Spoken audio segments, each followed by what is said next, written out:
I come from a land down under, where women blow and men plunder. Can't you hear the thunder? You better run, you better take cover. Austin, thanks. You know what? Nobody's done that one. Hey, little men at work. Oh, I love it, man. Makes me come back to, Footloose. Yep. Yeah, it was in Footloose, but also it was part of my era. Yeah, as You're too young for that, man. I love old music, and it was actually the guy that works with me, Brendan. He suggested that I do that song in honor of the Koalaty. So stay close to the mic. Just point it right at you. That's it. No, bring it with you. Don't worry about moving it around. It's all good. So we got Austin Jones here, Koalaty Construction, koalatyconstruction.ca, Austin at koalatyconstruction.ca, and Instagram it's koala_built. Yes, sir. I totally forgot to change my shirt, but I don't care because I'm wearing libretto. So I like their pizza. I'm going to be fine with that, man. There you go. That's it. So let's off to the races, man. First of all, thank you. Can you just go to the wide so we can see? Oh, thank you very much. I want to see the booze. It's great. It's not that I'm an alcoholic or anything like that. I just like booze. That's all. Hey. Where do you want to begin, man? I don't know. We want to start at the beginning? Let's start at the way beginning. You got 10 years experience, but obviously there was swinging the hammer before that. Absolutely. So I haven't been in business for 10 years. My business is very new. I've only been in business for about 6 months. I got to ask you why the name, how the name, or... So my mom's from Australia. My dad was working over there, and that's where they met. So in honor of my mom and Australia, the Koalaty, I like the play on words. It's nice. So it's a little something about me. Brings it to the work. So I like it. Sorry, I interrupted you, man. No. So yeah, it starts right back at the beginning. I was just fresh out of high school. My parents wanted me to go to university and study. They wanted me to go to school for anything. It was university. It was a big push. That's the way the education system is these days. It's, you're academically smart. You got to go to university. And I was off the couch. Yeah, university. And I didn't want to spend 10 grand on university a year if I didn't know what I wanted to do. For sure. So I took a year off and I was going to try and save some money. And it just so happened that I fell into getting a job as a laborer for a carpentry company. And I'll be the first person to admit I was completely ignorant about what tradespeople did, what tradespeople do. No clue? No clue. I was like I'm going to go to university and make millions of dollars and be that guy and drive a Ferrari, whatever 18-year-old kids think, 17-year-old kids think. And I didn't even know how to read a tape measure. Okay. And I thought if you it was kind of beat into me through school too, though. But I kind of thought that if you wound up in construction, you'd failed. Like that wasn't, you weren't smart. You'd failed. Still is kind of today. It still kind of is that, but it's so wrong. Yeah. And I was there and I was learning how to read a tape measure day one, getting yelled at by the old guys on site the whole time. You learn to read it quick, but the whole time I was like, wow, this is a lot more complicated than I thought. And they were framers and, I was cutting hip blocks like the second day and they're like, yeah, this angle. And I'm like, oh, you're lost. I was lost, but I picked it up quick. I worked hard. I remember going home at the end of the day after work and YouTube, Google, just trying to learn, trying to get on top of it so that I could show up to work the next day and not get yelled at. But also, I was really enjoying what I did. And I ended up going to university after all. Did 4 years at Trent, got a business and economics degree. That's a good thing. It was good. I was really, really happy that I did it. But all in all, I think the whole time I was at school, I was just trying to get back on site and start building stuff. So you got hooked. I got hooked. When did the yelling stop? Did it ever stop? Has it ever stopped? Kind of never. It didn't really stop at all. I ended up not working for those guys, and then I was self-employed for a little bit while I was in university, but it was just too hard to manage. Yeah. And I ended up working for a couple other companies eventually, and then once I finished school and got a few more years of construction experience under my belt, I worked for another company for 3 or 4 years before I decided after university. Before I said, let's just do this on my own. How were they? They were okay. I don't have anything really negative to say about them. It's just the way that they ran the business was a little questionable to me sometimes. Just like the paper side of the business? Yeah, it's just charging clients for your mistakes. Oh, okay. Which I find to be like there's a point where there has to be some give and take in the relationship, most certainly. But like, oh, this was obviously our mistake, and like we'll just bury that in a change order to the client, and they'll just pay for it. And I was like, I don't really feel like that's right. Do you think things like that come back and bite you later on? I think so. It's dishonest, and it's your integrity as a tradesperson and as a business owner to be able to sit there and say, hey, look, I can say I honestly delivered the best product I could deliver, and I delivered it for a fair value. And you know what? If we made a mistake, like I've made mistakes before, and I've gone to we all have, yeah. but you go to the client and you say, hey, look, you know, it's a conversation. That's what it is. That's, you know, exactly I forgot to price this, or I priced this wrong. You know, I'm really eating my shirt on this. This is the numbers. Like, you know, can we meet in the middle? Maybe, because there was a price. And you know what? If they say no, they're well within their right to say no, because you gave them a price. But at least you're having a conversation about it. But you're having a conversation. You're not just keeping it down inside you, man. Well, that's it. You're burying it in a change order and going, oh, I got my money back. But, you know, the client's suffering at the end of the day. I honestly think if you try to do that, it's going to bite you later on. Absolutely. I think it will. It's not the right way of doing things. And then, it didn't happen very often, and ultimately they were a good place to work. Like I don't really have anything negative to say. It's just I felt like personally that wasn't the right way to run the business. Yeah. And I wanted to do it better. That was my goal. But at least, I mean, everybody knows that you learned something from good or bad. You learned something. Good or bad. And that was the big thing, right? Like I'm picking everybody's brain all the time. Like it's just teach me. Like I'll leech off of anybody. Yeah. You know, like I'm not a master at anything by any means. And I think, you know, there are guys who have been in the business for 40 years who would say maybe they're not a master yet. Oh, I agree. Right. So it's one of those things where you're trying to get there eventually. And you never will though. No, you won't. You definitely won't. You never make it, but you just keep trying. And the day you feel like you've learned everything is the day that you fail. Like you can learn something from everybody. The greenest apprentice on site can teach you something. I've never shut anybody down. No. I don't care if you're the new kid or the old guy. I've never shut anybody down. I'll listen. You can. It could be fabrication. Yeah. You know, and I'll have a conversation with them, but I'll listen. Yeah. Well, and it's the same thing, right? Like as the really powerful thing, like it was really the people that the two guys I initially started working for, the answer was always, well, it's just done that way. That's why it's that way, right? I love that one. Yeah, so that's just how you do it. I'm like, well, why? And they're like, well, that's just how you do it.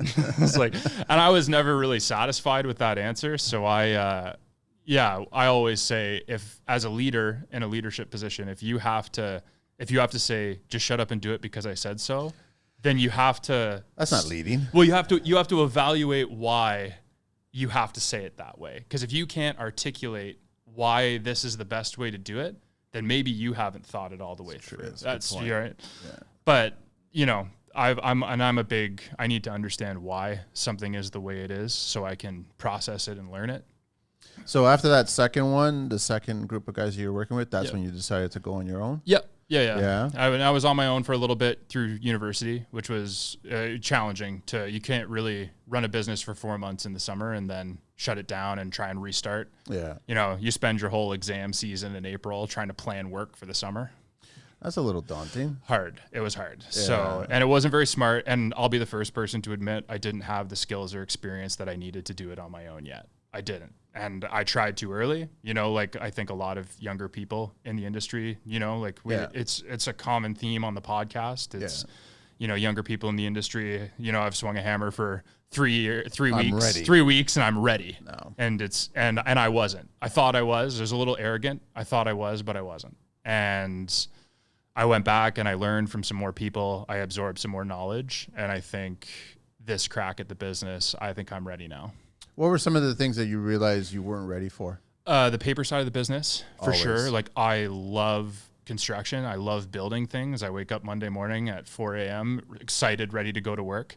But the paper side of the business was very daunting. And I'll be the first person to tell anybody out there, if you're in university for business, they teach you nothing about how to run a business. So like you are 0% prepared after you graduate to run your own. I thought you had an advantage. No advantage? No. Well, there's some things, yes. Like there's definitely a little bit of an advantage, but like they're not teaching you how to, run your books, what software to use, how to price a job or quote something appropriately, how to run a project. Like those things it's all theoretical. Yeah. There's no application. So it's like you maybe understand the theory of it, and then it's like, yeah, no, just go do it. But with real world consequences where it costs you thousands of dollars if you screw it up. It's funny. I've always said that, everyone should shadow, just volunteer their time, walk around neighborhoods, find a job site for the skill part of it. Absolutely. But it's not a bad idea to maybe go and approach them and shadow also for a portion of the business side of it. That would be amazing. I don't know how many contractors out there would be willing to do that, because that's kind of like, I'm giving up everything. I agree. And I think you do have to, like, it's your business, your trade secrets. I think you do have to play some of it close to the vest. But like, I do think like one of the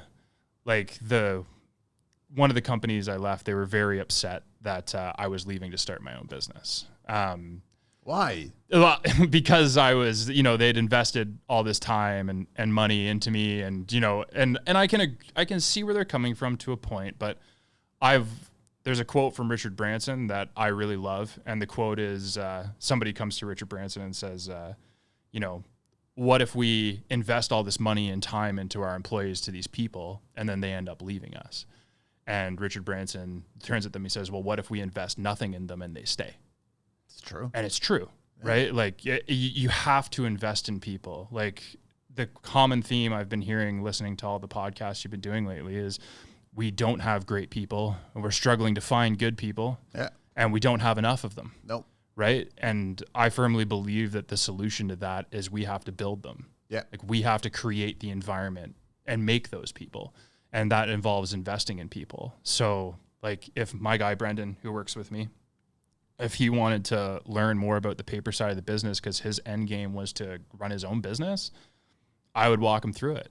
Because one day he's going to subcontract for me, or we're going to work together on a project. That's exactly what I was going to say. Like, you guys will work together one day. That's it. And there's no hard feelings, right? And you'll actually create a better project. Absolutely. Working together. And you know what? Maybe there's parts of the business that the way I do things he doesn't like, and that's okay. Empower him to go run it and do it the way he wants. Yeah. Right? But teach him the skills and get him ready so that he can be successful. And I think there's nothing wrong with that. It's interesting that you're bringing that up, because I've actually just got reached out by a co-op student here locally to try to get. She's got 9 or 10 students. Yep. So and she's not aware of tradespeople out there, businesses, whatever, to get these people in. There was 4 that want to get into carpentry. There was 1 plumbing, 3 electrical, 1 HVAC, right?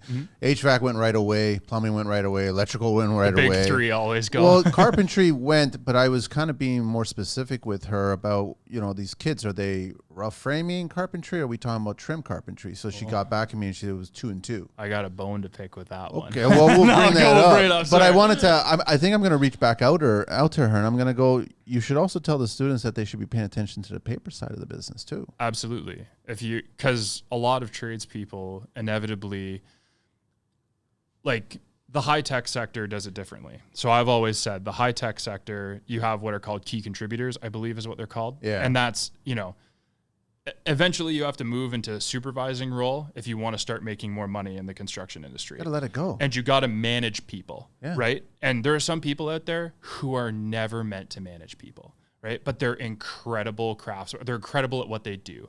So their pay, like a key contributor in high tech is, say, an electrical engineer who's just so good at his job or her job that they're just going to continue to grow at their pay rate. And they only have to do that job because they're so good at it. Yeah. Right? So I think as a tradesperson, unfortunately, you could be the best carpenter in the world, but you're going to cap out at this pay rate unless you want to start managing people. So we do it differently. It's teams. It is. Yeah. And I think it should be a little bit of both. Like there are people who are cut out to manage people who want that like added responsibility. And there are people who just want to be a really, really amazing carpenter or tradesperson.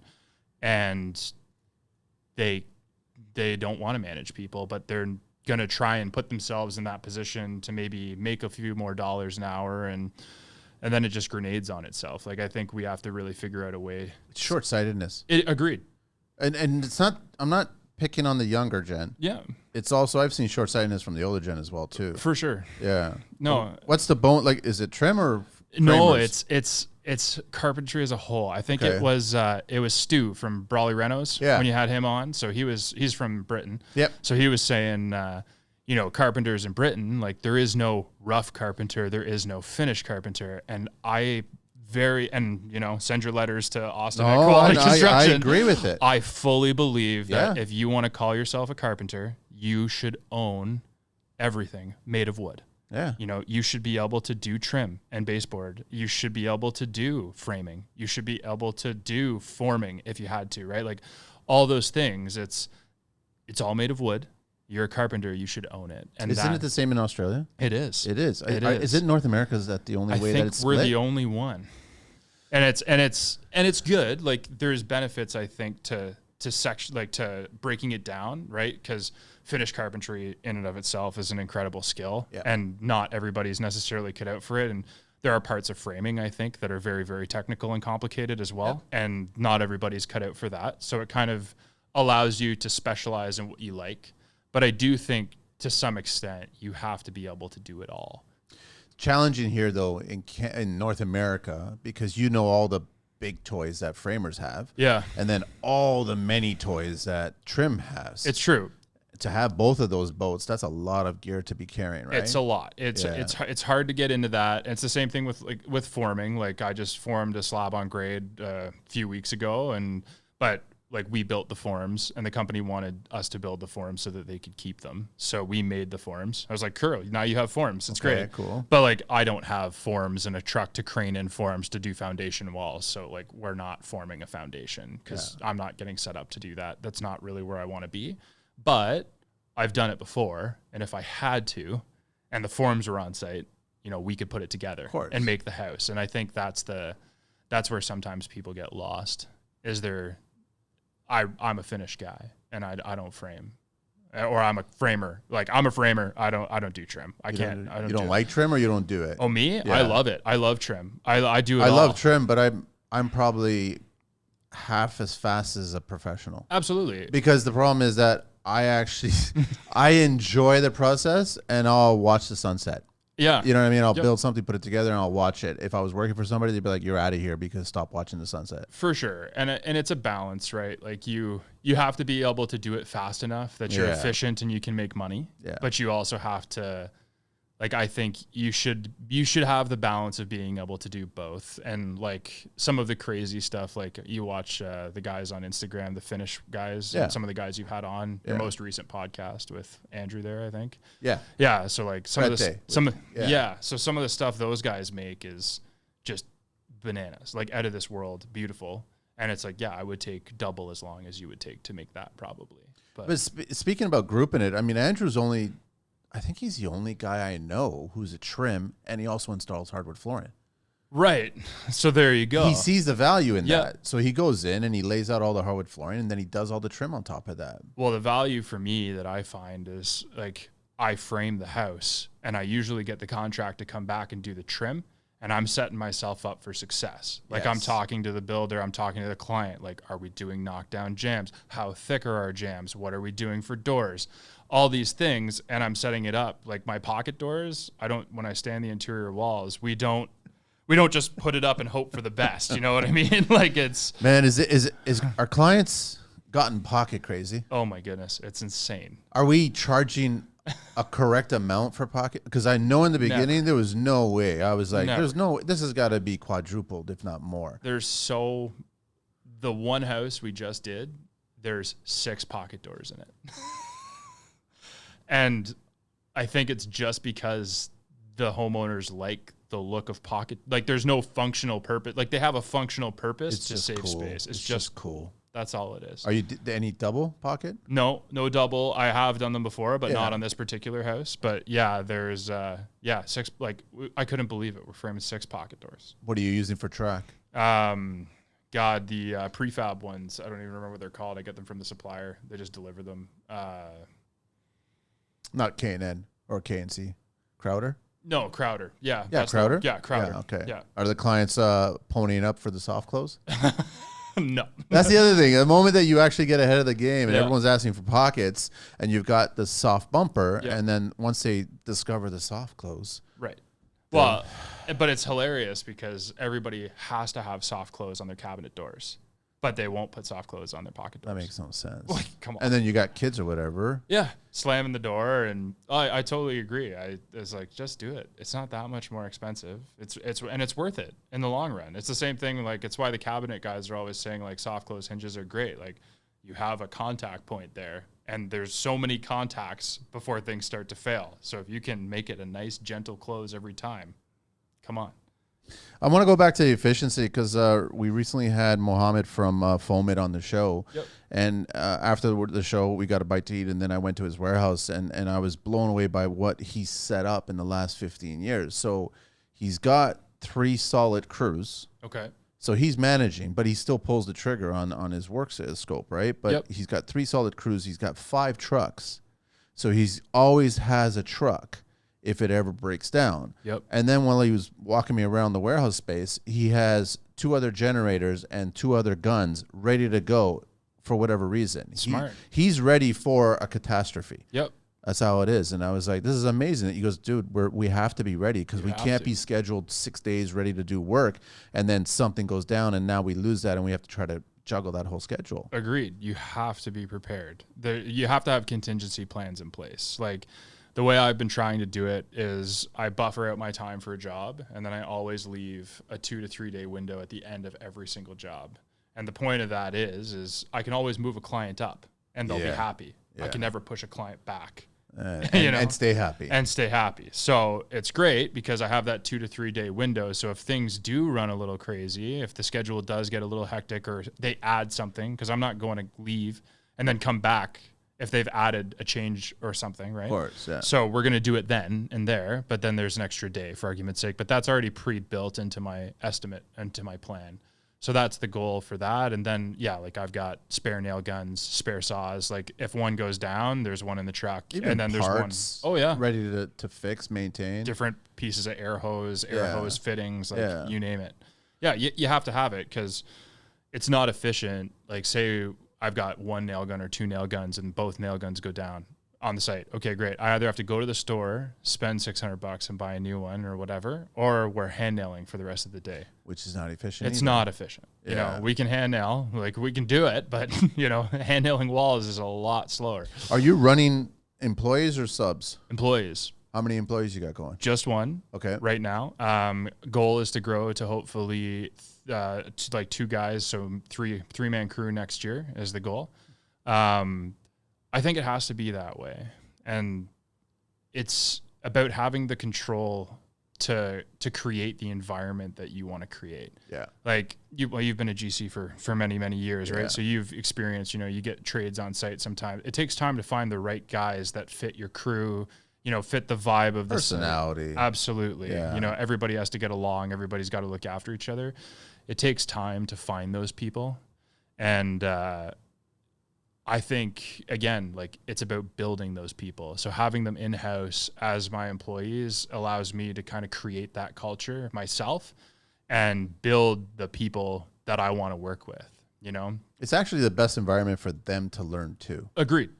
Because then they see you at your best and your worst and when you solve certain things, right? Yep. Which was kind of interesting because also I just going to go back to Mohammed really quick because he had an accident inside his warehouse. He dropped a container of chemical. Oh, wow. And he had all the security cameras there. And all he cared about, first of all, was nobody got hurt. Absolutely. Second, what did the team do when that happened?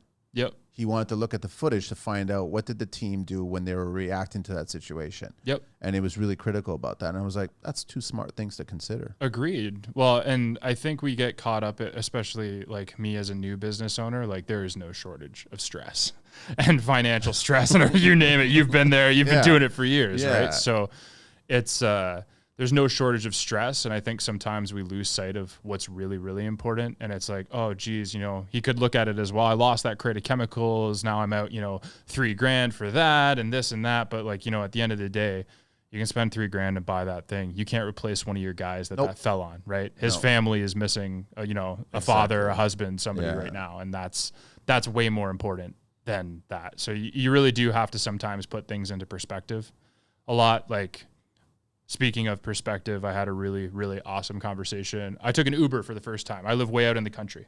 For the first time ever. I was getting my truck fixed. How was that experience? It was interesting. But it was good because the Uber driver and we were talking, right? Like, I'm not going to sit there silently.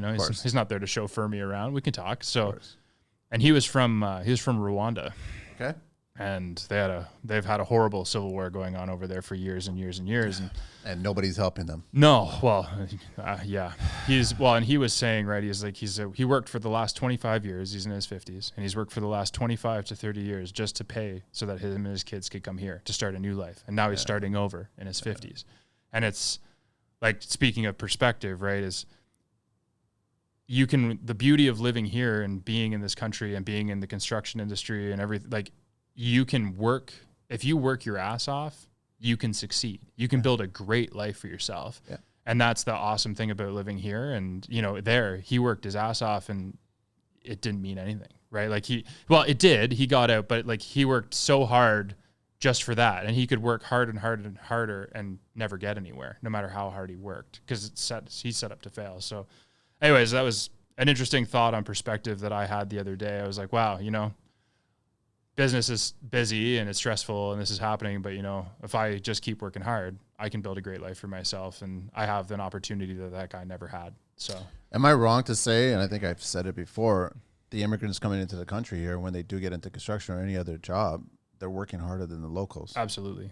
Which is such a shame. It is. Well, I think it's because they've known struggle, and I think it's like, in this country, we are so privileged in this country. Yes. It is a beautiful, like, I always say, my dad says it too, like, we won the lottery when we were born here. It's amazing to be here and to be from here. And we won the lottery by being born here, but the people who come, like, they know, nobody in Canada has known real struggle since World War II. Nope. Right? It's been prosperous. Everything has been great. We've had a couple recessions, but, no depressions, no, you haven't really been pushed. No. And like that guy who came from Rwanda, like, he was worried about his kids getting shot every day. Yeah, that's fear. Struggle. Yeah. Right. That guy's seen some things, and that is, he's going to push, he's going to hustle, he's hungry. He will. Right. And that's the difference. I think we don't have that here.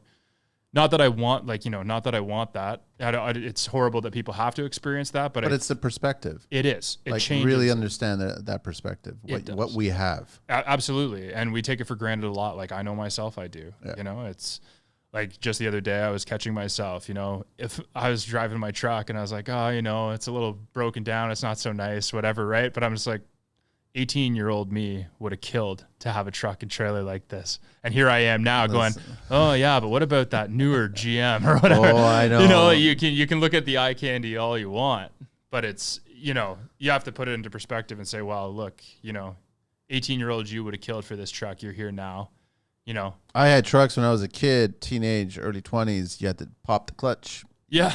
If the handle was still on the clutch. You know what I mean? Yeah. Like, he just, like, it was bad. It was ridiculous. And then when you try to buy something newish, you're buying something maybe a year or two older than that particular thing, but that's still about 10 or 20 years younger than what everybody else is buying. Oh, yeah. And then you're hearing funny ticking sounds and you're wondering, what is that? What can I do to stop it? We'll just keep nursing this along. Hopefully it keeps going. Then the weather goes bad and you're like, no. Is it going to die today? No. I know. We've all been through Will it start? Yeah. Well, and that's it, right? Like, life is, it's so much about perspective. Yeah. Like, and it's hilarious too. Like, another note on perspective to keep running down this tangent. No, it's a good run. It's great. Like, yesterday, it was just yesterday, we were working and I was on site, and one of the guys came, another guy from his self-employed as well, his name's Clifford, and he came to help me. He's from the islands. Great guy.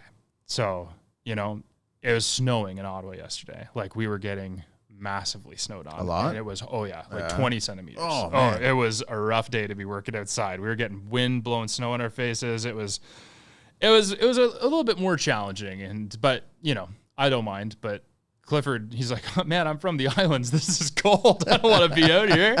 But we just played reggae music instead. I was playing reggae music, and he's dancing. You're in the islands in your mind. That's what I said. Man. It's all about visualization, Cliff. Just keep on thinking you're there. And he's dancing and he's singing. And the older guy on the other side of the site, he's yelling and cursing because he doesn't want to be out there. And Cliff's dancing and singing 20 yards away from him. And it's like, it's all about how you see it. It's all about perspective. And everyone loves it. And then the day's almost over. And that's it. Production. It was one of the best days I've had working in a long time. That's all you can do. Just because, you couldn't not be happy. The island music was playing. He's singing and dancing. It was great. I love it. I want to share a little history in construction here. For some weird reason, plumb bobs have been coming up a lot lately on the show. So we figured plumb bobs were used by Babylonians, ancient Egyptians, ancient Greeks, and ancient Romans to make accurate vertical lines when building or marking the points of stars and planets. They are still the most effective and accurate way to determine a vertical in construction. You ever still, or you're using lasers? Still use it. You still use it? Still use it. I still have one. I just got to find it, but I know guys they're pulling them out now. Plumb bobs must be symmetrical to function, so they were made out of easily shaped materials. First stone, then dense hardwood like ebony, oak, or ash, then metal. Some have been made of bone or ivory, but they are typically decorative items. Plumb bobs get their name from the lead they were cast with it later ages. Plumb bob is a Latin for lead. Now plumb bobs are mostly made of bronze. The spirit level almost eradicated the plumb bob since it could determine both the vertical plumb and the horizontal level. But plumb bobs became useful again as buildings became taller. Masons used them to accurately transfer a point from one level to the other. Plumb bobs lost their round form and gained an ultra fine point at that time. That's it, man. Love it. I want to ask you, Austin, what you're DeWalt, right? Yes, sir. That's what it is. Like, I love guessing, and I love because I try to stay away from looking and try to figure out. Yep. But I just figure because based of your trade and what you do and everything, it just gears towards that. Yeah, I have always said, you know, if I could do it all over again, I'd go back and go Makita.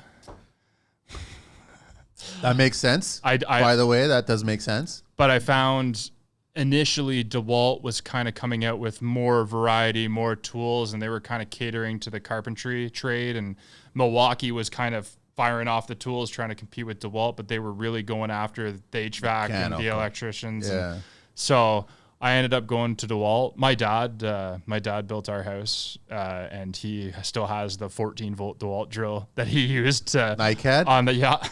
Wow. Yeah, he still has that, so I knew it was an all right brand, and yeah, I just picked it up, and they get you on the batteries. That's the problem. They're expensive. You invest so much. It's to switch battery platforms is a whole investment of itself before you even buy another tool. So yeah, they got me suckered in on the batteries, and there I am. I'm pretty well all yellow. I recently saw a video of someone sharing you can use DeWalt batteries on Dyson vacuums now. Oh, yeah. There's an adapter that you can buy from Amazon, and the DeWalt battery will slide right on it. That's awesome. I know Craftsman and DeWalt are interchangeable. Really? Yeah. I didn't know that. I think, I haven't tried it, so don't quote me on it, but one of the guys I work with, he says if you can switch them out because they're basically made by Black & Decker owns them all, right? Oh, okay, so that's why. Basically the same. So you could switch DeWalt and Craftsman batteries, apparently. I don't know why we don't just make it universal. I've said that. Well, it's money. It's business, right? I know why. Yeah, but I don't. I agree. Shouldn't. I mean, I think everybody should just be interchangeable, right? Absolutely. That's it. But I guess there'd be a lot of thieving going on cruise. Probably. Yeah, there's a lot of that sometimes. Right? Well, let me borrow your battery, and then you go home with it. Yeah, it's gone. Then you got to put a metal detector out. You're leaving the job site, right? All right, empty your pockets. give me those batteries. That's exactly what's going to happen on our job sites. Yeah. Well, and the universal battery would be amazing, but yeah, it's one of those things. That's just too smart for humans. It's like it's the Apple, right? It's every 3 years we got to change our charging cord, so you have to buy a new one. You know, our batteries changed. Now you have to buy new tools. This round, we're not even going to give you a charger because we assume you have one. Yeah. Now that you've bought a $3,000 phone, you've got 15 cables. Yeah. Now you need to get a cable. Buy the cable separate. Thanks. Where do you want to take your company now, man? You got plans in the next 5? Yep. Yeah. Well, my long-term vision for the company is I'd like to build new homes, new construction, high performance housing, net zero ready is the end game. You doing your studying right now? I've taken the net zero builder course. I just have to build one in order to be certified as a net zero builder. Yeah. But I've built a passive house before, and that was a really awesome project to work on. Double wall construction, use the Siga system, windows from Austria, the whole shebang. First of all, Siga is one of the leaders. I would agree. I know there's a lot of companies out there. I've had people on the show before, and they've been reluctant to discuss the companies that they're not a fan of, but I don't know, like marketing, they do really well with their marketing, so the messaging gets out there. Is it a good product? We don't know. I've used it, and my personal opinion on it is it's a great product. Their tape sticks to everything, you know, the classic. I'm not questioning Siga. I'm questioning other ones. Oh, other ones? Oh, there are other ones that are a lot more questionable, definitely. But they're all over social media, and they're all over making them look amazing, and I don't agree with it. No, well, it's selling the anomaly as the norm, right? It's the super jacked gym guy who's taking steroids, and he's like, oh, if you follow this diet, you'll look just like me. And it's like, oh yeah, and then add a couple, cc's of steroids to that, it'll all work out, right? But you're selling the anomaly as the norm, and it's the same thing. Like, yes, do those systems work? Absolutely, they work under ideal conditions in a controlled setting with this, and this, right? But at least my experience with the Siga system for sure has been, it's freezing cold out. Everything sticks. It all works. The system is great. Their vapor weather barrier is incredible. Like, it's almost impossible to accidentally cut or tear. Yeah. Like, the system performs, and that's what I liked about it. That's what I've learned, is that you got to really be educated on the system. Absolutely. Like, don't be, I just got this problem about every single product has to be from one manufacturer to make it work perfectly. True. Yes and no. It depends on, first of all, where you are, the structure you're building, the way these lines are being drawn these days. They're making it more and more challenging to take care of those little air barrier kind of moments, right? Yep. So it's like, that's the first thing I learned is whenever I started building my first one, first thing I do is bring in building consultants. Yep. And all they do is they stare at these sections that are intersecting with each other, and they're like, how are we going to seal that properly? Yeah. Well, and it's like that. That's what I refer to as the art of construction. Yes, it is, because there's, and not anybody, like I always say, like, well, anybody can build a 2x4 wall, and not anybody can, right? But like, there are some things that are very, 3 days on the job. If you haven't mastered nailing a stud together, probably not going to cut it. Try another trade. try another trade. Yeah. But some of the things, right, like, they really require some thinking. Like, how are we going to tie this together right? How are we going to make this, this flash this properly so that everything sheets right? Like, there's some things where you really do, and nothing is the same. Nope. On every house. Everything's custom. I know, which is amazing. Like, that's one of the things I love about this industry and the job, is because you're always thinking. You have to constantly problem solve. You're like, oh, this is different. Okay, well, we did this kind of like this. Why don't we try that? But we need the team to be problem solving. You do. It's not just one. No. Or left to one. No, you have to work together. Like, and that's one of my pet peeves about not all GCs I've worked for, but some GCs. It's very like, oh, this is happening. This is how. I was like, did you have a conversation with the electrician about this? Did you ask the team?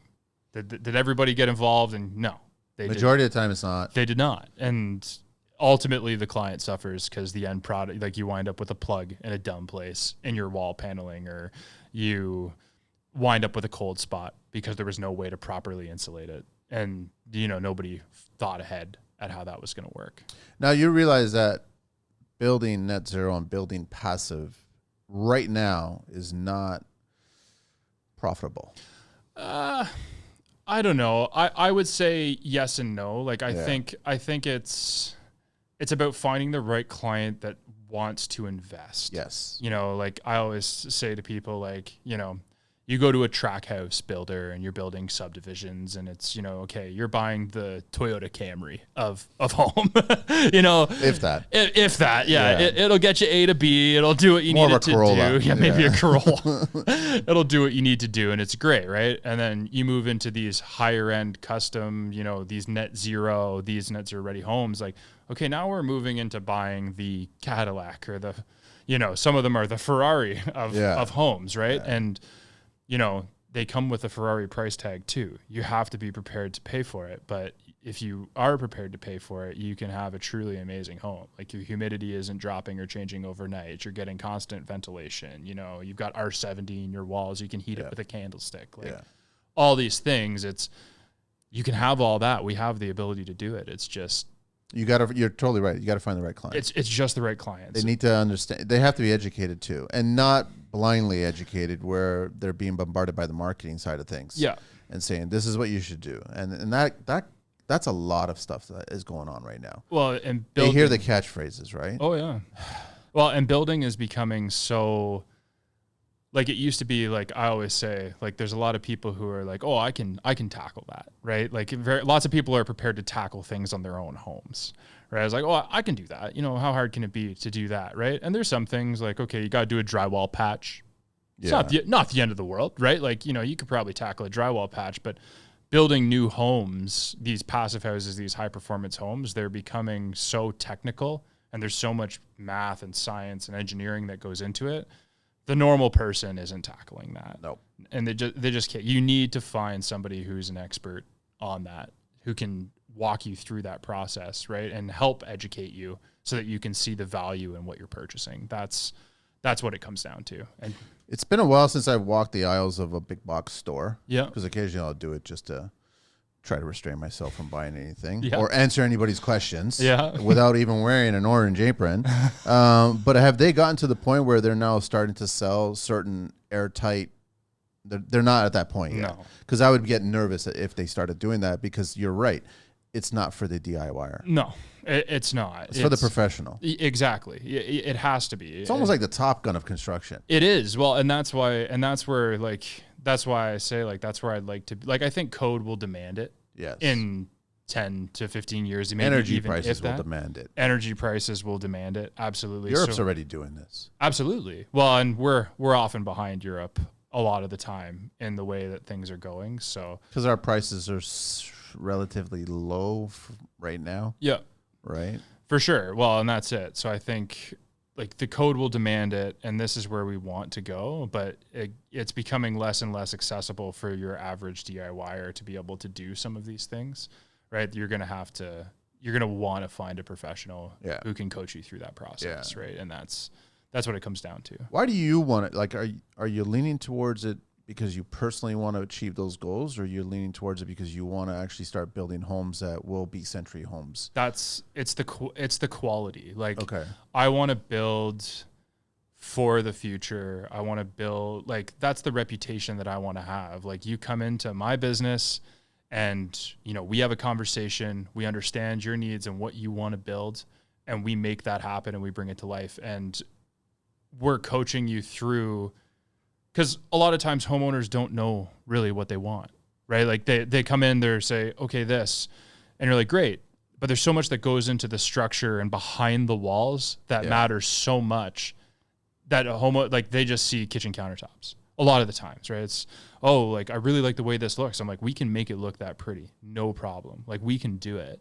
But what matters is like, okay, how's your house going to be air sealed? What kind of windows are you going to pick? You know, are you going to put in like HRVs are code, but like, are you going to do we want to do an ERV? What do you want for your ventilation system? You know, let's bring the HVAC tech in. Let's have a conversation. Let's make a plan so that you have zones in your house or whatever you need, right? Like, let's do that together. And that's all Mandarin to them. Like, they're like, oh, we have to figure all that out. Right. So, like, I want to help people realize, like, I think you can have a great home and you can afford a great home and everybody can live in one. And it's just about working with people to create that. And that's really where I want to be. I like it because I personally, like, I feel very strongly that we need to do better. Like, we get one planet, you know, if we can heat houses with a candlestick and we know that we can do it, why are we not heating all houses with a candlestick?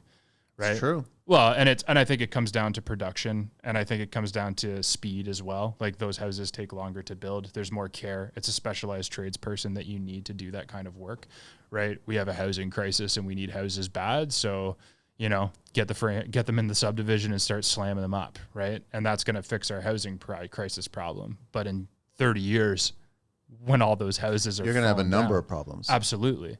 Right. So we're putting off our current problem for other problems down the road. Welcome to Toronto. Yeah. I don't know how it is in Ottawa there, but I mean, I could just assume it's probably the same kind of thing. Pretty similar. Like there's a lot of old homes in Ottawa, which is great. Like there's some really, really nice old homes. Great opportunity to update everything. Absolutely. And there's lots of people who like love the heritage and the history of those homes, and they want to kind of keep it in character, but bring it back to life, which is great. I love working on projects like that, but it's the like the track houses. You don't even have words for what you see on track housing sites sometimes. It's kind of a shame. Like I'm sure that you remember a few years ago when Drake was featuring Champagne Palace here in Toronto, right? And I'm not a big Drake fan. Listen, I'm the furthest away Drake fan, but I was like, I knew some of the trades that were working on it. Okay. And everybody had to sign NDAs. They were not allowed to photograph anything. You couldn't share the work that you were doing. Right. It was all being composed just for him and for Architectural Digest. He was going to launch it. Right. But it was just so sad as being somebody in the construction industry. It was just all about the glitz and glam. It was about his $150,000 bathtub. It was about, all the money that was being spent and the builder that was attached to that. Not a single ounce talked about the craft.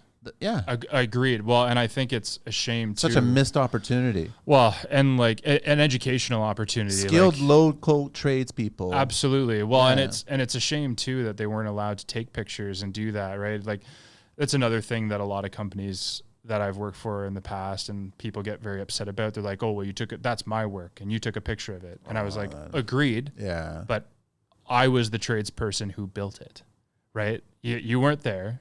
Like I designed it with the client. I built it with the client. I made it and installed it. That's my work. It's back to your point about the beginning. It's just conversation. Well, and it's the same thing. Like, and it's like, and I'll be the first to acknowledge I've gotten in trouble for that a little bit because I didn't have that. I was young and arrogant and it was my work and I didn't have the conversation beforehand. Yeah. But it needs to be a conversation. But like I've told my guy, Brendan, who works with me, like take a picture of whatever you want. Like you were a part of creating that art. Yeah. And if you want to share that art with your friends on social media or say, look what we built today, have at it. You were a part of it. You made it. You did that work. But just don't forget to mention. Yeah. Mention who it was, like, don't be like, oh yeah, look at this house I built exclusively by myself alone. The red flag's going to go up at that time. Red flags for sure. I've had that a few times. I'm like, okay, so you walked by while I was taking the picture. It didn't mean that you built it. Yeah, you weren't there. And now I see you posting it. I'm like, I don't care. You could post it, but just tag. Yeah. Tag who actually the tradesperson who made it. Like, what's the big deal? Just say. Well, that's it, right? It's or like you're taking a picture of the bathroom you did, and you did the trim in the bathroom for argument's sake, and it's just like, tag the tile guy because the tile works beautiful, right? Like help each other out. But then again, then you get the demo guy coming in going, hey. Well, the demo guys are important too. They're important too. Who started this whole thing? Yeah, I guess. Well, technically speaking, I got the client even before you got the job. So you want to go that rabbit hole? We'll go down that rabbit hole. We can play that rabbit hole. I just tag everybody, man. Well, just everybody be happy and collective. That's all, man. And at the end of the day, that's it, right? Like we're all here to do a great job. Everybody does great work. Yeah. And like share. You should. Like to your point about nobody being able to share anything, like what a missed opportunity to highlight skilled local tradespeople for the amazing work that they can do. Because I think that's going to inspire other generation, current generation, a lot more than glitz and glam images. Well, we have a huge problem with like, especially in our school system. Like I was that person who was like, there was no shops in my school. There was one, and there was a wood shop. And if you were like an essentials level math student or something, they're like, you're going to shop because like, you're not going to be able to get it. You're not going to go to university. So you're going to go to shop.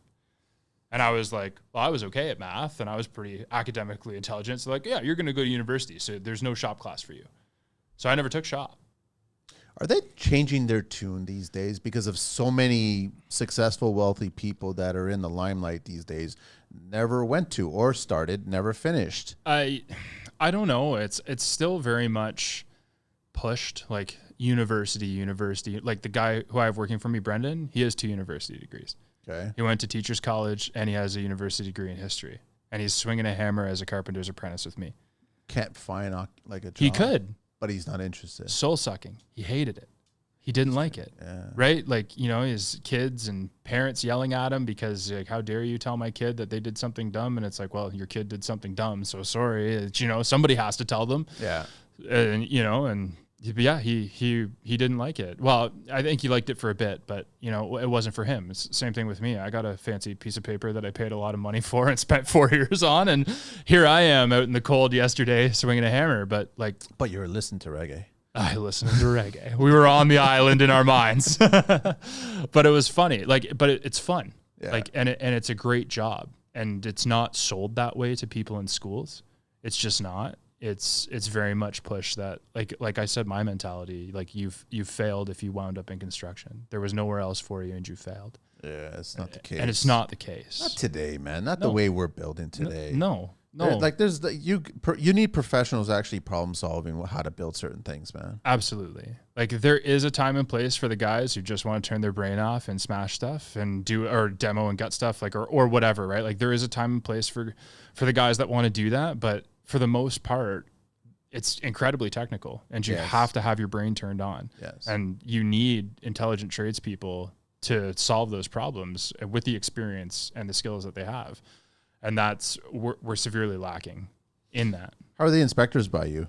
The inspectors are okay. I like picking on them because they reach out. I love getting a good inspector who knows what they're talking about. Problem solving who inspector. Notices an issue. Yes. You know, hey, look, I was walking through here. Conversation. I noticed this. You know, this looks like it's a lot. Oh, you know, thank you for pointing it out, because you know you were my double check.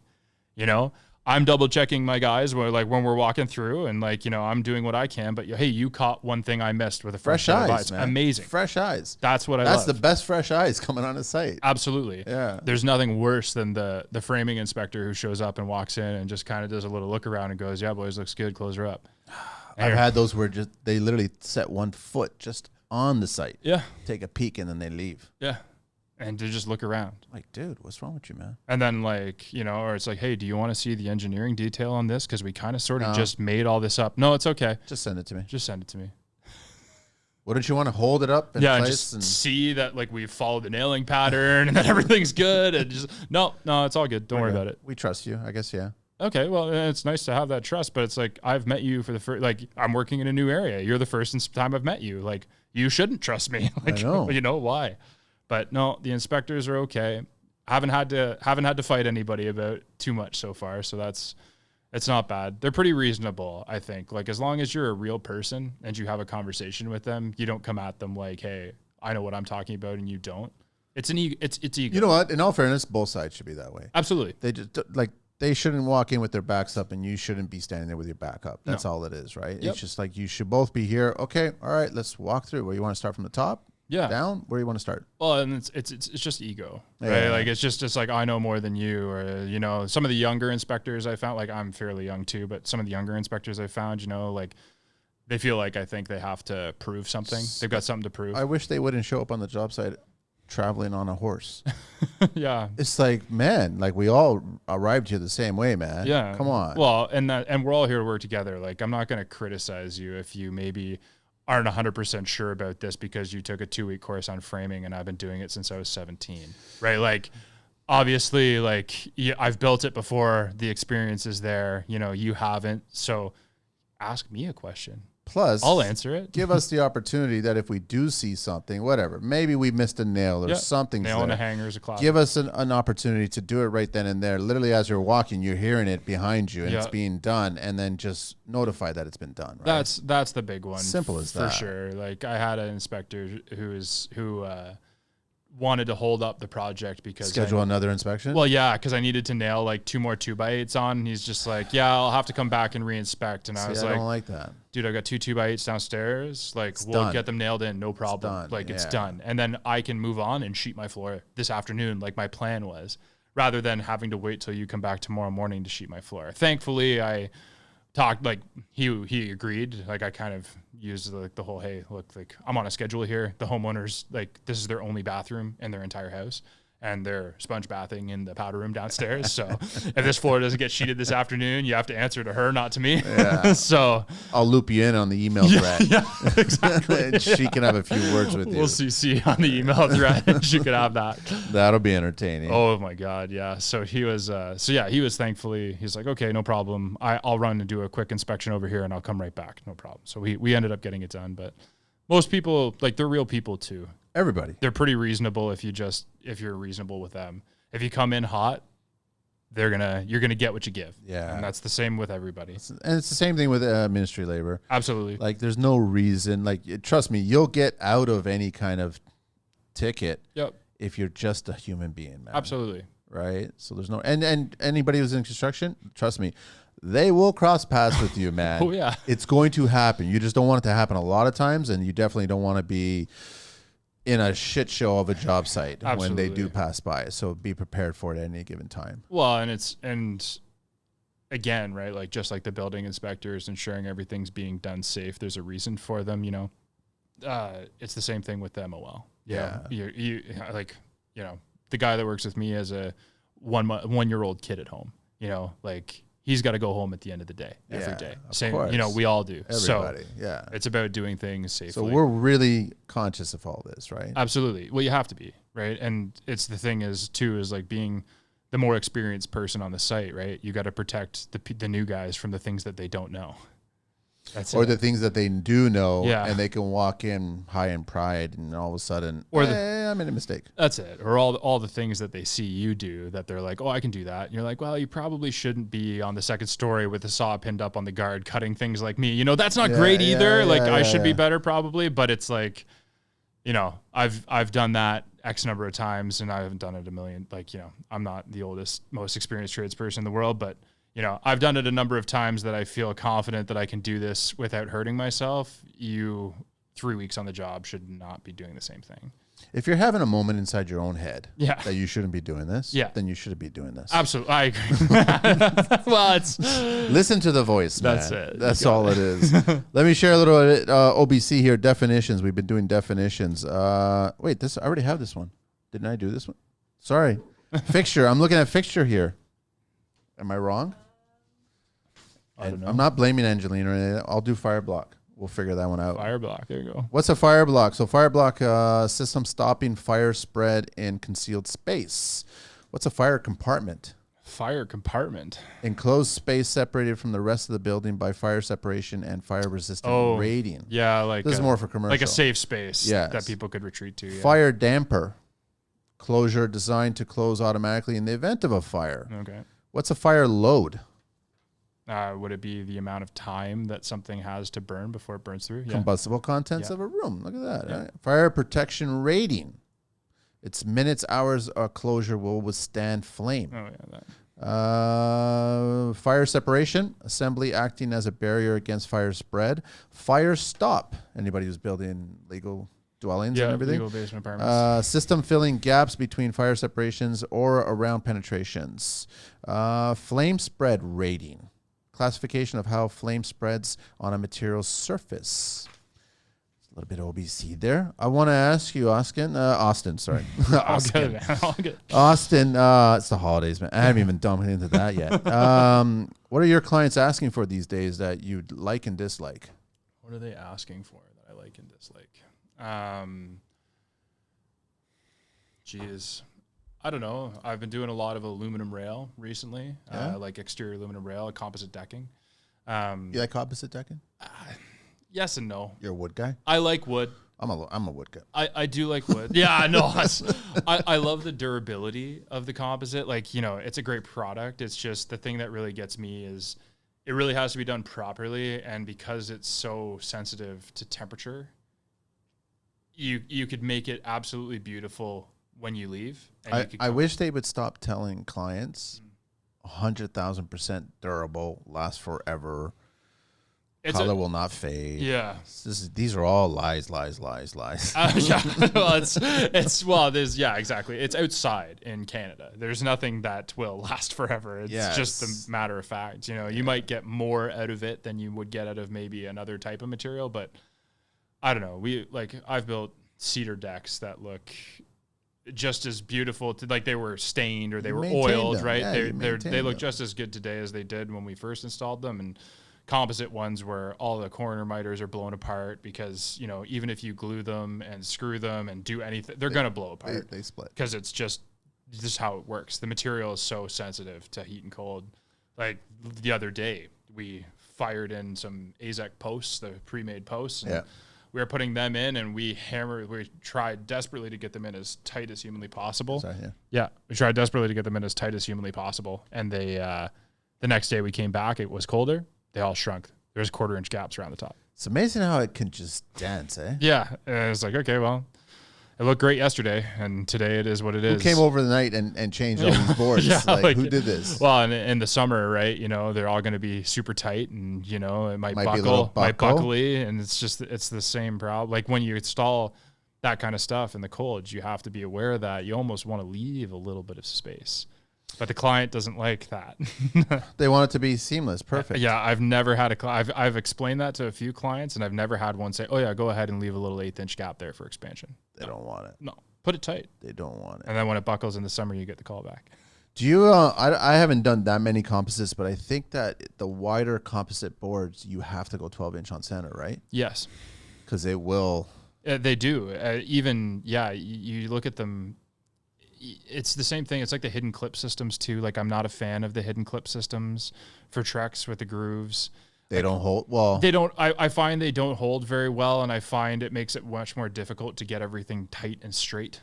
Like a little bit of play in that gap between this and the clip, it walks a little bit. Like you almost have to clamp everything tight, and then add your clips, and then clamp everything tight again. Like it's just not worth it. Like I find if you do a good face screw with a Cortex plug or something like that, you're gonna get a better end product.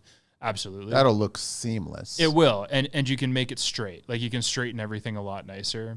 It's the same thing with like when you do, like, I don't know, every time I do a cedar or a pressure treated deck, we slam the deck boards as tight as humanly possible together. You know how much they're going to shrink. Absolutely. And I had a client call me back one time actually because they had ice on their deck in the winter because we did it wrong and we didn't put enough, we didn't put space. So water sat on top of their deck and now their deck was icy.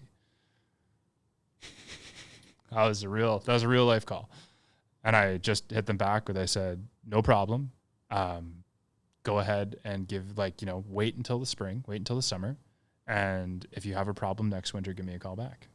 No problem, right? Didn't get the call back because they shrunk. Yeah. They shrunk. And it always happens. But if, I would have had the other call back if I had left it, if I had left it 1/8 of an inch or a 1/4-inch gap between the two, when it shrunk to a 1/2 inch, they would have been like, wow, my deck looks terrible. My wife's heel is falling through. Right? Yeah, it looks terrible, and so you just have to trust that the people who are doing it, who have done it, are looking out for your best interest as well. And if that trust isn't there in the relationship, then you also have to question like why you even hired me to do the job. Is the material today shrinking more? Absolutely. It's so wet. It's not coming. We're not even getting 5/4, huh? No, it's shrinking. Like I built my parents' deck in the last summer. Did you have to age it a little bit or before you've installed it? Well, we installed it and I had clamps out and I was clamping it like as tight, like I'd screw a board and clamp it back as tight as humanly possible. Yeah. And they still have 1/4-inch gaps and everything is shrunk. A 1/4-inch gap? 1/4-inch gap. But it's not expanding back to... Oh no. It's so wet. And I think it's production, right? Yeah. They're producing it so fast. Too quickly. They can't age it. They can't dry it properly. It's coming out and we're just getting it. And then it's installed. Like you say, you almost have to leave it like under a tarp or tarped for a period of time so that you can age it properly till you install it. And I know that there are guys that do that. So there's other guys that they come across and they'll use, that's thermary on the wall there. Yep. And they'll use that and they'll oil the hell out of it, put it right back on the pallet and then ship it. And then you install it at true 1/8-inch gap and it pretty much stays there. Well, and I think that's like the things with the oils and the different the different deck protect, all those kinds of things now that like we can use. Like I've been trying to educate a lot of clients about those types of things as well. Just saying like, hey guys, these are things that you can use. These are great products. They're going to extend the life of your deck. It's going to be a better product at the end. It's going to look nicer over time, but you do have to maintain it. And that's the thing that you have to, like, just like you have to get your car oil changed, you got to clean your deck. You know? But it's ironic. In their house, they want so, like, beautiful hardwood. Mm-hmm. But then they get on the deck and they want composite and they want you to curve it all. I don't get it. It's like, it's almost a Jekyll and Hyde client. Like, I don't understand it. Yeah, I agree. I think it's a lot of, like, they just, like, again, like, no maintenance, right? Like, oh, we want stucco or this, or we want, metal roof because we think it's going to never have to be replaced. And I'm like, well, your metal roof might last longer than shingles, but, it's got a lifespan too. Yeah. Everything does. Yeah. It's just so, like, and you have to maintain all of these things. Like, like my parents have had cedar siding, like real cedar siding on the side of their house for forever. But, when I was a kid, it was really awesome. Every 2 years when in the summer I got the job of pressure washing the house and staining the whole house. At a certain level, you can't go too hard. No. So you gotta, you gotta pressure wash it just right. Speed it up faster. You pressure wash it just right, let it dry out, then go stain restain the house. But, it's lasted. It looks beautiful today. That's the way it's designed. But you have to maintain it. Yeah. It's just, and nobody wants to maintain, like, it's a kind of a comment on our society a little bit, I think, not to get too philosophical, but we're in a lot of people are just like, they don't fix things anymore. Like, nobody fixes anything. It's like, oh, it's broken, I'll just get a new one. Why is everybody so afraid of wear and tear? I think things aren't cool until you wear the new off them. Like, I've had clients before where I went back just to stop by. I had an espresso or something like that, and I walked in and I was like, what's going on here, guys? Are you guys using this or what's going on? It goes, oh, no, we're taking care of it. We're not going to use it that much. I built it to be used. It's supposed to be used. Like, your son's supposed to be down here jamming. Your daughter's supposed to be down here studying and all this other stuff, right? And I'm like, you're supposed to be using this space. Absolutely. We don't want to wreck it. No, you're supposed to. Well, and that's just it. Like, homes are made to be lived in. And that's why I tend to kind of shy away from the modern style of interior finish, because it's so clean and it's so pristine that you almost feel like you shouldn't be sitting in there, because you're gonna like get a little dust off your jacket on something, and you've like now damaged, like you've ruined the space. Like, homes are made to be lived in, bottom line, and you should be doing it, but you just have to maintain it. That's all it is. Like, clean up after you do it. Your hardwood floors, the reason you got real hardwood is so that you could refinish it. But nobody ever does. No, they'll rip it all out. And that's the thing. Like, it's like, but tools, like everything, right? Like, what's the, like, get your tool repaired, maintain your tool. Nobody does. Clean it up. Like, oh, my nail gun's broken, toss it off the roof and go buy a new one tomorrow. Like, it's like, no, I just go home, take it apart. Oh, there's a little spring in there that broke. Put the little spring back in and you're good to go. Like, and nobody wants corded tools either. No. You can't give corded tools away. You can't.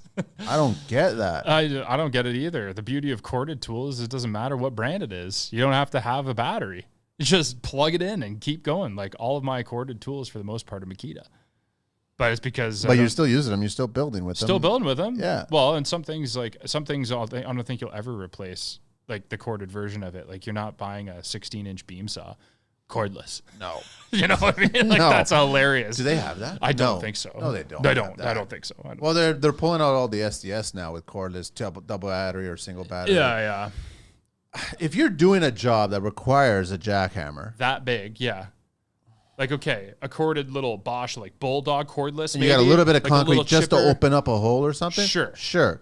But if you're like breaking a slab or you're a walkout and you're carving out an opening out of a 10-inch foundation wall, like, okay, don't get me batteries. I got 10 minutes out of that battery. Can you go to the truck and grab me another one? Like, come on, man, just plug it into a wall. Going back to the modern homes, I honestly believe that modern homes shouldn't belong to families.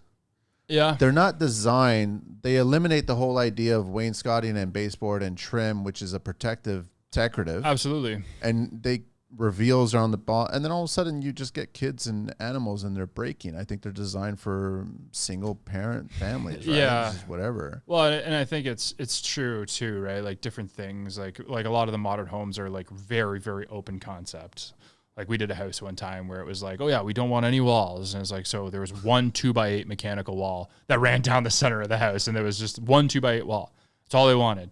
And it was, but we literally had to have the conversation with them where it was like, okay, so, like, how do you want to get plumbing to your second floor if you don't want any walls? You're fattening up all these exterior walls, certainly. Like what, or power? How do you want to get power up there? Like, the Bluetooth power, is that we figured out how to do that over Bluetooth yet? It's like, do we need a second floor?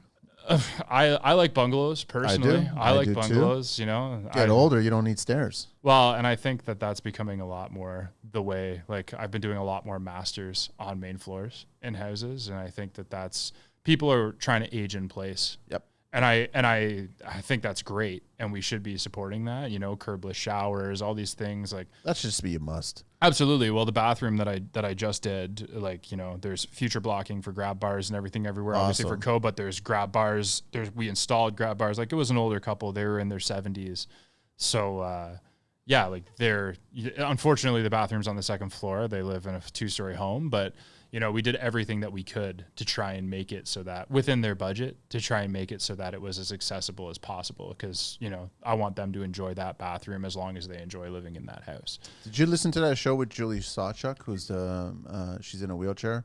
I haven't yet. It's like way back, probably in the hundreds or something like that. Okay. And I recorded at her house, and she gave me a little walkthrough through her kitchen and her bathroom and everything. That would have been awesome. And the first thing that she showed me pictures, and it was really, really great. And then she told me about the idea of not blocking in the shower. She regrets doing that because she did do some blocking. Okay. But she says as you age as a person that's disabled. Yeah.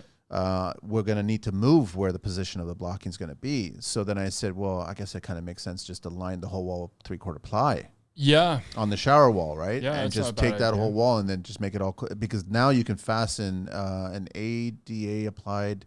Yeah, a certified whatever grab bar right into a 3/4, or whatever the certification is, but you can apply that into a 3/4 ply it. Yeah, the beauty of this bathroom was that most of the blocking and everything, or most of the grab bars and everything went on in the exterior walls, and the exterior walls of this old house was all 1-inch barn board still on the inside. Oh, that's why. So the whole wall was blocked. So it was beautiful. And then I did blocking in key locations on the interior walls for things and for future spots. But yeah, I like the idea. I think that's because she also taught me everybody's different. Like True. It depends on how tall you are or how short you are or whatever. Everyone grabs their secondary point a different way. Well, and they have their they have the guidelines and everything to code for commercial. Like it's mostly for commercial. Like this is where it goes. Yeah. But you're right. Like it's not a commercial space. It's their home. So why don't you tailor it to them? And I agree. I think that's a really great idea, actually, lining the whole wall with 3/4 ply. I love all that. I'm going to have somebody else come on the show again. I'm going to talk about biophilia and everything like that. We're talking about light, color, temperature of light, all kinds of stuff that you can do, plant material inside your house. Well, there's so many ways that we can improve, like air quality, the quality of living that you can get out of a home. And if people are spending the amount of what home prices are like these days, right? If people are spending that much money on a house, right? We should be able to coach them and guide them to do these, because they don't even know it exists. No. Right? Like they have no idea. Like they were like, oh, we can put grab bars over here. And I'm like, yeah, absolutely. We should, how would it make it easier to get out of the tub? Yes, it would. Okay. Well, I was so close to getting a green wall done. Yeah. Well, that would be awesome. We ran everything. We prepared for everything. The unfortunate thing is the client never realized how expensive the actual plant fixtures were going to be. Oh.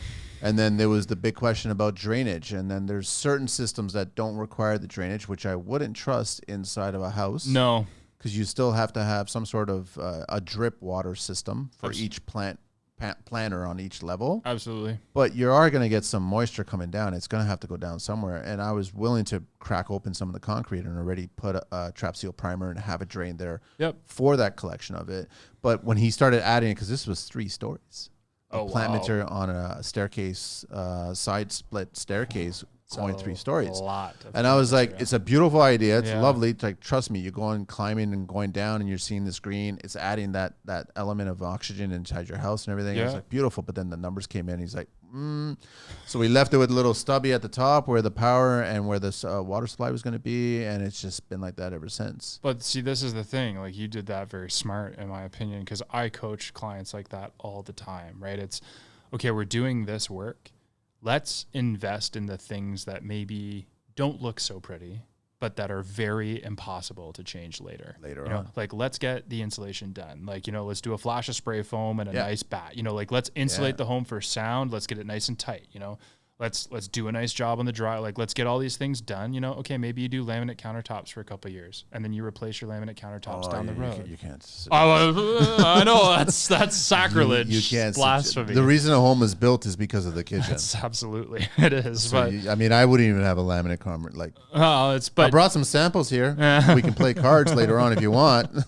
No kidding. Well, there's like different suits on the back of it. All that. I'm all about. But to your point, right? Like, okay, well, let's rough it in. I get it. Like same. Totally like, you know, okay, what are you doing in your basement? Oh, okay, we're going to do this. I was like, great. Well, before you pour the whole floor, like, let's roughen a bathroom, you know, like even where you think you might want to put it.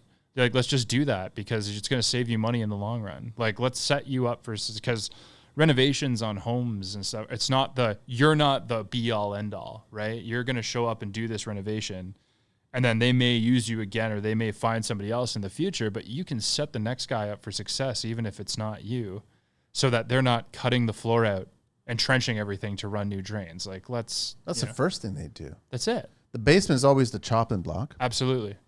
I think OBC should actually start mandating that all basement slabs should be radiant. I love it. When you do the science on it, and I think it's 60 or I don't remember the exact number, percentage of your cold entering your house is coming from that slab. Absolutely. Why are we not heating the slab to prevent that? Well, the best thing we ever did too was like, you know, mandate foam underneath the slab. Like, God forbid. Like, but that wasn't until how long ago? This is recent. It was recent. I know. It was recent. Just 2 inches of foam made a huge difference to do that. That's it. And like, you know, there was a house, I forget where it was in Ottawa, but they did a test. They did a section like with foam and a section without foam, and you could physically feel the difference. Like, without a doubt. You would. You know, and that's it. So you got to imagine how much cold is coming from the uninsulated section, you know, versus the cold coming from the insulated section. But if we heated it, like that thermal mass is huge. I get nervous with anybody who's doing basements and they're not doing some sort of insulation separation. Oh yeah, you have to. Well, it's just like the beauty of it is even better is if you do some type of ICF. Or foam on the middle. Sorry. Yeah, no. Take it with you. Take it with you. Yeah. But if you do ICF and foam on the inside, right, you're going to get that perfect layer that just ties itself together, and you've got a great, you know, build a 2x4 night and day difference, man. 2x4 frost wall in front of it. Put a bat in there. You know, you got great insulation. It feels like you're upstairs. It doesn't feel like a basement. The passive house that you did, I love the double wall assembly. Yep, slab on grade. Yeah. Radiant. It was awesome. Yeah, it was. What'd you do for the roof? Roof was shingles. No, insulation wise. It was all blown cellulose. Yeah, I built it with, like, I should clarify. I didn't build it myself. There's a lot of people that did it, but it was a guy that I used to work with a lot, Tyler. It was his personal house, and he uses that as a showroom for his clients. Because he's got the net zero, like the monitor system, and he can, you know, run the real time stats and show clients like, look, this is what we're achieving in this passive house. And it's a great feature for him. But yeah, double wall construction. We acoustic sealed and taped all of the joints in the plywood on the walls. Regularly insulated the 2x6 structural wall, 2x6 non-structural, 2x4 non-structural wall on the outside. Wrapped it in the Sega May West, the blue vapor barrier. Smart. Blown cellulose. Smart. I think he tested it out. He had something like R60 in the walls by the time it was all done. That's what you need. Absolutely. And his attic was just full blown cellulose. It was spray foam, and there was a dormer section. So there was a couple sections that he sprayed. But did they flash first and then throw the blown in? Yeah. It was just smart. It was just smart. Like he did a ton of research. He really did his homework on that. It was a huge learning opportunity for me to be a part of that project. But yeah. No, it was awesome. Like, and his house performs incredibly to this day. So it's 100% worth it. And he's building them out there for clients, like out in the Renfrew area, just west of Ottawa. Yeah. Like, he's building them out there, and clients are paying for them. So there is demand for it, and obviously it can be profitable. So it's just it's about finding the right clients. It could totally be profitable if it's new construction and you're starting from scratch. That's when it can really be. Net zero and like deep energy retrofits like that are really hard to do, because there's so many, like, you've been set up for failure a lot of the time before you even start. Yeah. Right. So it's a hard one. Net zero renovations are their own beast, which is why it's a separate course. There's a separate net zero renovation course, I believe. So that's its own beast, I think, as well. But I don't know. I have to believe it's possible. You can solve any problem. It's just whether or not the money or the time is there, right? It'd be great to actually see a builder come on the field and build an entire subdivision in net zero. They have they not? Have they? I think they have in Toronto. I think there's a net zero subdivision out this way. Really? I thought there was the first ever net zero subdivision. I gotta look into that. You'd have to look it up. I don't remember what it's called.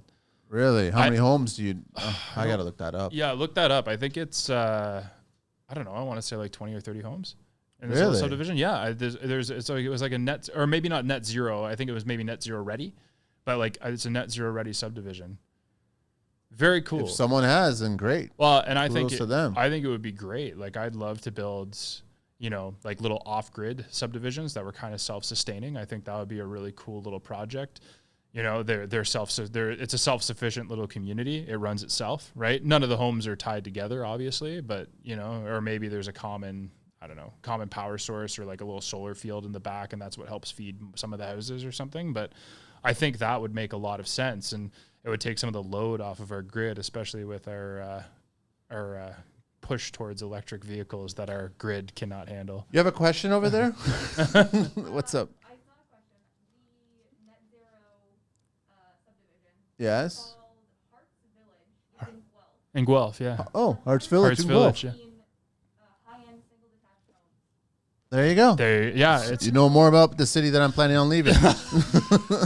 No, it's just I remember it was mentioned in one of my net zero builder course, I think, and I was very impressed. I was like, wow, okay, so somebody's already doing this. Like there is a demand, there's a market, there's a demand for it. So like we can do this. Like the test case has been proven. It's funny though that you remember I built that bunkie house a few years back. Okay, 108 square feet. It was just an office space for the homeowner there. Oh yeah, you've talked about it. Yeah, and that's how it's built. It's built that way, and also a lot of the laneway homes that are being built, they're built in that vein. Yep. Why are we just leaving it for those opportunities, and why are we not bringing it more into the code for home opportunities, right? Yeah, well, I think, it's going to start to be that way, I think. Like in Ottawa, they just changed it so now that every property can have 3 dwellings on it or something. Yeah, well, because they're trying desperately to create space for people. The problem with that whole, you're allowed to do that, there's no mandate on the green. Absolutely. Well, so and you're building regular 2x6. And I think they're going to roll a lot of I think they're going to slow down or roll some of that stuff back so that they can increase production. And I think that's the problem. We already have quality problems. We can't go any faster. Right. It's not going to, it's a bad move. If you want something done right, it's a bad move. It takes time. That's the problem. Let me do a little green book talk here. All right. Heavy machinery fines. If an operator leaves the controls of a machine unattended, the fine for that is what? $5.50. $2.50. $2.50. If a worker passes a shovel, backhoe, or other excavating machine or its load over another worker, the fine is... Come on, $5.50. $2.50. $2.50. Come on. If a worker passes a crane or other hoisting device's load over another worker, the fine is... $2.50? $2.50. There we go. I knew we could get it. Austin, this has been great, man. Everybody check it out. KoalatyConstruction.ca, and it's koala_build on Instagram, Austin at KoalatyConstruction.ca. Any other you want to share just before we get to the 12 questions? We're getting close to the end, not to the end, but we have time. I don't know. What else should we talk about? Back to the net zero. I've actually mentioned on another show that hasn't posted yet, but it will by the time someone listens to this one. Yeah. I started saying that I think the government should get into play where you let people in their own on your street. You do whatever you want in your house if you want to make it more energy efficient. Mm-hmm. And then whoever gets the most efficient house for that year, you get a nice tax credit of some sort. Yeah, I think the government can do, well, that's a whole nother podcast on our federal government. You lost me at when the government can do. Yeah.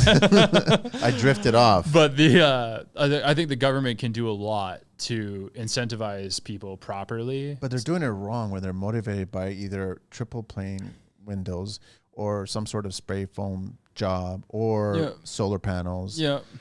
I leave it to the homeowner. Absolutely. Let them change their windows. Let them add more insulation. Let them. Well, I think there's so many green energy advisors, and there's so many I forget what the people who do the testing are called, but Like there's so many people who can like do an energy audit. Energy auditors. Yeah. So there's yeah. so many people who can do an energy audit on your home. So at least you can get a baseline of what your home is. Then you, the homeowner, select what upgrades you think you want to do, get a follow-up energy audit. And then there's a percentage of like, okay, we increased our efficiency of our home by 25%. So what does that get me for a, you know, for a tax credit or for a financial incentive? You know, like I think if this is what we want people to do, like people don't respond well to fines. It's been proven through economics. But to reduce your carbon footprint? Yeah.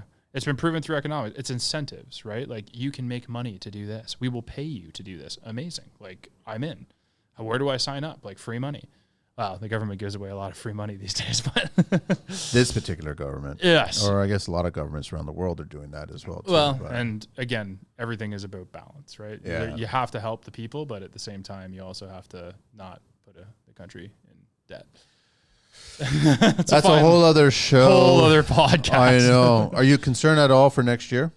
I'm booked through the spring, okay, good for you. Which is good. You know, only being in business 6 months, it's been stressful. You know, trying to get work, trying to keep work. I think next year is going to be a tough one for the construction industry. I think it's going to be challenging. I think we may have to pivot a little bit. Like we're definitely going to head towards a recession. It's coming. We all know it is, and we have to prepare for that kind of stuff. I think custom renovations are going to be probably the hardest hit. And I think I agree. Well, it's just because the government is going to be propping up the track houses, like all of these other, like whatever produces enough hope, because, you know, they're getting enough pressure. Like, oh, we have a housing crisis. We have a problem. People are pressuring them. So they're going to throw money at that problem. Yeah. So they're going to prop up anything that's producing mass volumes of houses. Right. So the thing that I like about it is my goal is to become a builder. But I also can do the work. Yeah. So like if I had to, right, I don't love framing in subdivisions. I don't love trimming in subdivisions. Like I do not, because there's no love. There's no love. It's just slap it on, do it and get out of there, right? But, you know, if we had to make that work, we could pivot and take on some of that stuff to keep the doors open while we continue to search for the right clients so that we can build the types of homes we want to build. And that's I like that, having that flexibility. You know, it's, hey, I want to be a builder, I want to be a GC, but I need to find the crew, the trades, the people to do it. It's like, okay, well, we can do it. You know, we can pivot, we can do the work ourselves. And, you know, I'm not going to do all of it, obviously, and I'm still looking for the right fits for the team to build the collective of, you know, HVAC, mechanical, plumbing, electrical. But, you know, it's about that too, right? You got to build your whole team. You see a lot of love in the construction, all the trades? Yes and no. Or it depends on the day of the week and the job. I think there's a lot. Like, I think there are people. Like, I think it's sometimes. I think everybody had a passion when they started. I think people lose that sometimes, you know, be it from a really bad client or a really bad contractor or who knows, right? Like, you know, some things cause you to lose that passion, but I think everybody started it for a reason. Yes. Right. I still see people who have a passion for it, you know, every now and again. There's less and less love as you know, I'm not hugely old in this industry, but, you know, there's less and less love, even I've noticed, since I was 17 years old till now, right? You're not wrong. And it's pride. Like, I think it comes down to a point of pride in your work, right? It's the reason why when we show up, like, we show up in company clothing. We show up in professional trucks. You know, we show up on time. We tell the homeowner when we're going to come, right? We tell the contractor we're proud when we're going. Yeah, we are. We like, and that's, you know, you see, I say the kids, but they're probably my age, but like, you know, you see the guys who show up, you know, with the jeans with holes in them, paint on them, hanging around their ass, sweatpants, you know, the whole thing. Don't even tie up their work boots for the day. You know what I mean? And they show up, cigarette in their mouth, the whole thing. And that's it. You know, not that there's, you know, people who smoke, whatever. It's not attack, but like those guys are showing up. Put on your uniform, man. Look professional. Yes. You look professional, you feel professional, and you deliver a professional. Like, you know, we're not helping the stereotypes that people have for us in the construction industry by showing up and living up to those stereotypes, right? There are smart, educated professionals that work in this industry, and we should carry ourselves that way. And that's why that's the mandate. Like when, you know, it's company clothes, you know, if there's a work clothing, like, you know, if you need a pair of pants because yours are all destroyed, you know, like whatever, I'll buy it for you. Like, it's just, there's a certain level that like the quality of work needs to speak for itself, but there's so many things that you do before you get the opportunity to share that quality of work with the client. So true. You have to be like that. So true, man.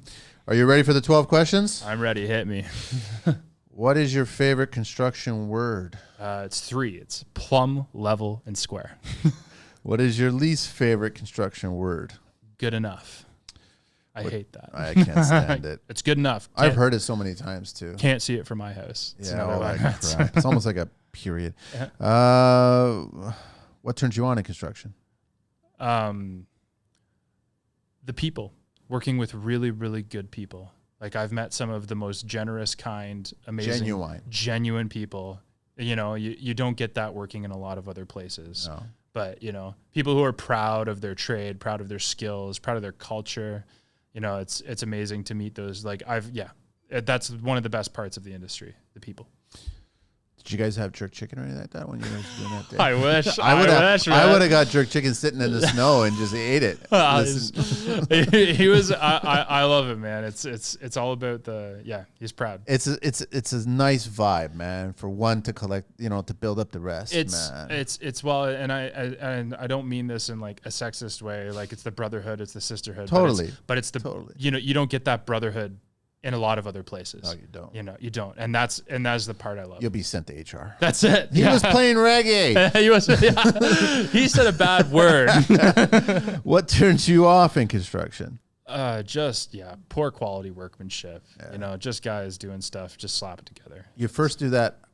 How did they do that? Yeah. And then why did they do that? Yeah, well, and you know, like I did one job, and I'll own this. It was a railing, and I thought I was ready to do it, and I was nowhere near ready to do this railing, and I took the job and I did it, and it was a terrible hack job, and I regret the way that I left that job to this day. And it was poor quality craftsmanship, and it's the only one that I've ever done that I've actually been like, you know what, I am ashamed of that work. Still haunts you. Still haunts me.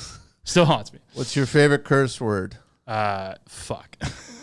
What's your favorite vehicle? Anything in the world? I do like the new GMC, the 2022 AT4s, the big truck. They're nice off-road versions. Are they starting at 6 figures, or are they still 5 figures? I think they're still 5 figures, but depending on what you put in them, they can go up to 6 figures pretty quick. I never thought in my lifetime a pickup truck would be 6 figures.